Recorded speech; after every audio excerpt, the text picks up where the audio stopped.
आहे। आज मी तुम्हाला शिरीष कुमारची बलिदान ही गोष्ट सांगणार आहे। पश्चिम खानदेशातील नंदुरबार येथील ही गोष्ट। सकाळी सकाळी आजीने शिरीषला हाक मारली, शिरीष येतो का लाडू ओढायला? नाही ग आजी, आज मला शाळेत लवकर जायचे आहे, मिरवणूक काढायची आहे। झेंडे घेऊन आम्ही सगळे शाळेच्या बाहेर पडू आणि मिरवणूक काढू। आज 9 सप्टेंबर महिना झाला जात चळवळीला। इंग्रज या देशातून जातील का?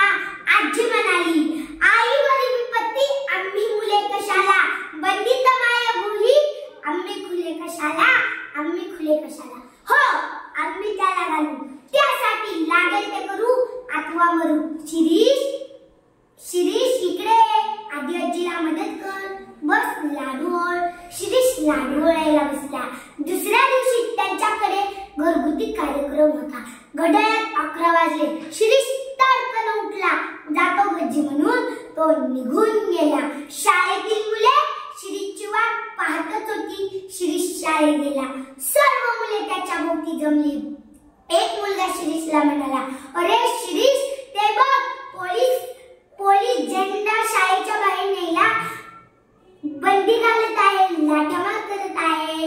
शिरीष म्हणाला, असू दे बंदी, पोलीस काय करतील? फाटकर लाठामारच करतील आणि मिरवणूक उधळून लावतील, पण आपण भेटले नाही, आपण आपल्या देशाचे शूरवीर आहोत। शिरीषने हातात झेंडा घेतला। पोलीस तिकडून तो झेंडा हिसकायला आला। शिरीषने दुसऱ्या मुलाच्या हातात दिला। पोलीस तिथे गेला, त्याच मुलाने तिसऱ्या मुलाच्या हातात दिला। पोलीस चिडून तिथून निघून गेला।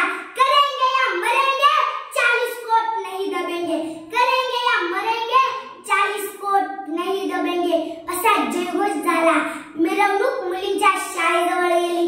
सर्व मुली वर्गाच्या बाहेर आल्या। आणि त्या मिरवणुकीत सामील झाल्या। तीच मिरवणूक कोर्टाजवळ गेली। शिरीषने तिथे आपले भाषण सुरू केले।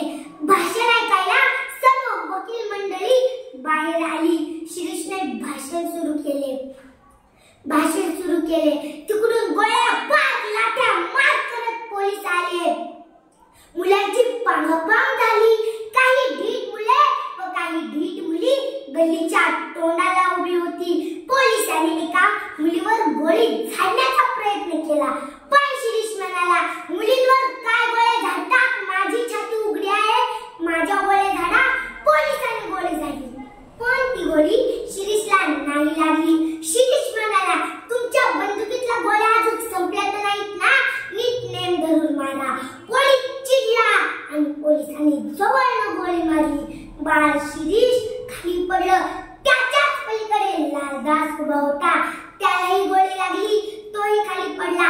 त्याच्याच पलीकडे धनसुखलाल उभा होता, तो केवळ 8 वर्षाचा मुलगा, त्यालाही गोळी लागली, तोही खाली पडला। पाणी पाणी करत होते। एकाने पाणी आणले। पोलीस गरजला, खबरदार, कोणी याला पाणी दिले तर त्यालाही गोळी झाडण्यात येईल, त्यालाही गोळी झाडण्यात येईल। सगळे मागे सरले। धनसुखलाल, शिरीष कुमार सगळे रक्ताच्या थारोळ्यात पडले।